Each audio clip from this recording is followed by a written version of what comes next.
Pallokentällä. Uuno Kailas. Näin pallokentän laitaan eräs rampapoikanen oli seisahtunut alle sen suuren lehmuksen. Hän seisoi nurmikolla, nojas kainalosauvoihin. Pelin tiimellystä katsoi hän silmin kuumeisin.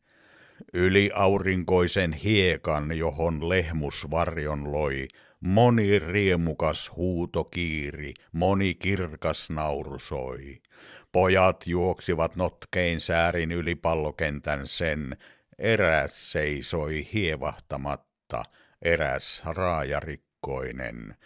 Vaan hänkään totisesti ei muistanut sauvojaan, oli haltioitunut hehku hänen kalpeilla kasvoillaan. Ilost innosta värähtelevän hänen sieraimtensa näin, joka kerta kun maila pallon löi puiden latvoja päin.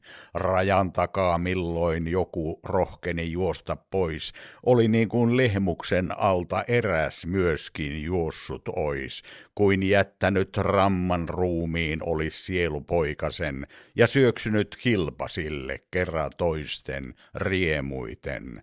Hän askeleen astui, mutta kuin unesta havahtain näki itsensä, oikea jalka oli kuihtunut tynkä vain.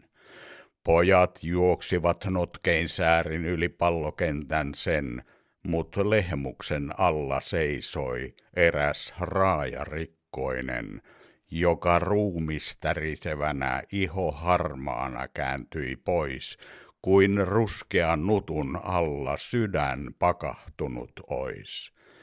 Yhä riemukas huuto kiiri, yhä kirkas nauru soi yli aurinkoisen hiekan, johon lehmus varjon loi.